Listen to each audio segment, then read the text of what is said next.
கர்த்தருடைய பரிசுத்த நாமத்துக்கு ஸ்தோத்திரம். அப்போஸ்தலனாகிய பரிசுத்த பவுல் வந்து நமக்கு ஒரு நல்ல ஒரு முன்மாதிரி இல்லையா? ஏன்னா, அவரு என்ன சொல்லியிருப்பாருன்னா, "நான் கிறிஸ்துவை பின்பற்றுகிறது போல என்னை நீங்கள் பின்பற்றுங்கள்ன்னு" சொல்லியிருப்பாரு. அவ்ளோ அழகா, அவ்ளோ பெர்ஃபெக்ட்டா பவுல் வந்து இயேசு கிறிஸ்துவை பின்பற்றினார். அதனால அவ்ளோ கான்ஃபிடென்ட்டா சொல்றார்.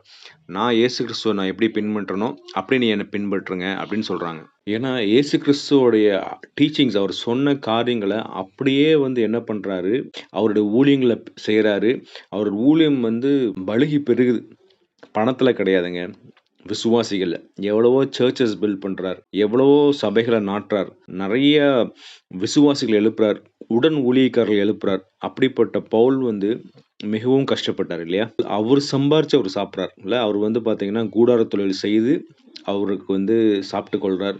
அவர் மட்டும் இல்ல, உடனிருந்த ஊழியக்காரங்களும் அப்படிதான். தாங்களே சுயமாய் வேலை செய்து, சம்பாரிச்சு சாப்பிடுறாங்க. அதே மாரி ஊழியத்தையும் செய்றாங்க. இப்ப இருக்கிற ஊழியக்காரர்கள கம்பேர் பண்ணும்போது, பவுல்லாம் எங்கேயோங்க இல்லையா? கோடிக்கணக்கான சொத்து சேர்த்து வச்சிருக்காங்க. But okay. நம்ம நியாயம் தீர்க்கிறதில்ல. கடவுள் நியாயம் தீர்ப்பார். ஆனா பவுல் நம்ம பார்க்கும்போது, சாப்பிடுறதுக்கு சாப்பாடு இல்ல, தங்கறக்கு இடம் இல்ல.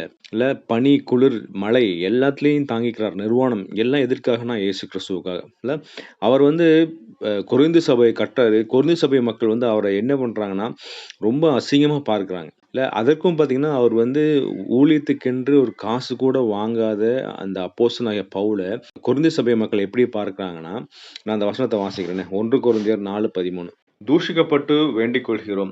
இந்நாள் வரைக்கும் உலகத்தின் குப்பையைப் போலவும், எல்லாராலும் துடைத்துப் போடுகிற அழுக்கைப் போலவும் ஆனோம். பவுல் வந்து அவ்ளோ பெரிய ஒரு அப்போஸ்தலன். அவர வந்து அந்த ஊர் மக்கள், அதாவது கொரிந்து சபை மக்கள் எப்படி பார்க்குறாங்களா? குப்பை போல பார்க்குறாங்களாம். வேஸ்ட் இல்ல. நெனச்சு பாருங்களேன்.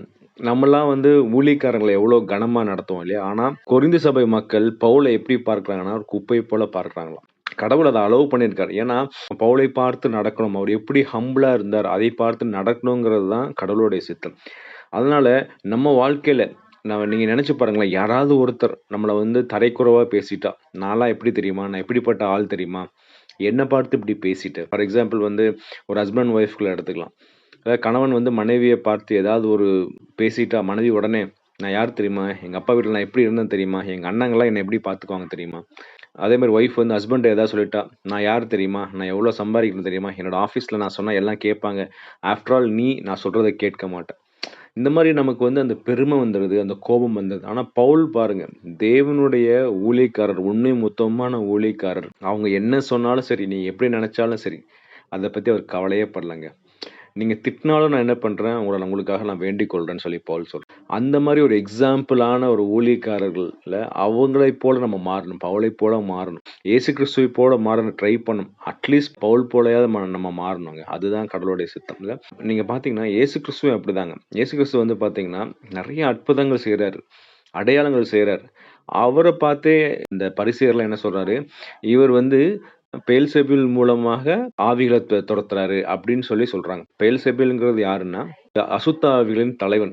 அவரை கொண்டு இந்த அற்புதங்கள செய்றாரு, அடையாளங்கள செய்றாருன்னு சொல்லி அவரையே இயேசு கிறிஸ்துவே தரைக்குறைவா பேசுறாங்க. ஆனா அவரு வந்து அத பத்தி ஒண்ணுமே சொல்லல.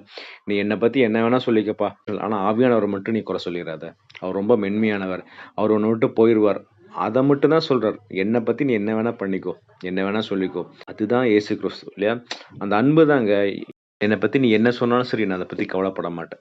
அதுதான் இயேசு கிறிஸ்து. அதே தான் பவுலும் ஃபாலோ பண்றாரு. என்ன பத்தி என்ன சொன்னாலும் சரி, கடவுளுக்கு தெரியும் நான் எப்படிப்பட்ட ஊழியக்காரன்னு சொல்லிட்டு. அதனால நான் அத பத்தி கவலைப்பட மாட்டேன்னு சொல்லி பவுல் அவ்வளோ வைராக்கியமா இருக்காரு. நம்ம இருக்க முடியுமாங்க? நம்ம இயேசு கிறிஸ்துவின் பிள்ளைகள்னு சொல்றோம். இயேசு கிறிஸ்துவ ஃபாலோ பண்றோம்.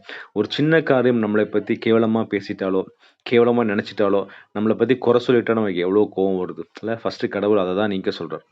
நம்ம ஒவ்வொரு நாளும் இயேசு கிறிஸ்துவைப் போல மாறணும். அதுக்காக தான் இயேசு கிறிஸ்து இந்த உலகத்துல வந்தார். அப்பதான் நம்ம வந்து நித்தியமாய் தேவனோட இருக்க முடியும். அப்படி இல்லன்னா, இந்த உலகத்துல இருக்கிற மக்களைப் போல நம்மளும் என்ன பண்ணுவோம்? அலைந்து திரிகளா மாறுவோம். அதனால இன்னைக்கு நம்ம கடவுள்ட்ட கேட்பேன். கடவுளே எங்களுக்கு வந்து அந்த சாந்த குணத்த குடுங்க. எங்கள பத்தி அநேகர் கேவலமா தான் பேசுறாங்க. பரவால்ல கடவுளே! நாங்க உங்க நிமித்தம் நான் அதெல்லாம் ஏற்றுக்கொள்றேன் ஏசப்பா. எங்களுக்கு இதெல்லாம் ஒண்ணுமே கிடையாது. நீங்களே இல்ல பாவம்னா என்னன்னு தெரியாத நீங்களே இந்த பாடுகள் அனுபவிச்சீங்க. நாங்கலாம் எம்மாத்திரம் கடவுளே! அப்படின்னு சொல்லிட்டு, நம்ம ஒரு நாளும் ஆவியானவரோட ஸ்ட்ரென்த்தோட நம்ம இந்த பாடுகளெல்லாம் மீறி போகும்போது, தேவன் நமக்கு ஒரு ஜீவ கிரீடம் வைத்திருக்கிறார். அதை நோக்கி நம்ம ஓடுவோம். கர்த்தர் நம்ம வசனத்தை ஆசீர்வதிப்பாராக. ஆமென்.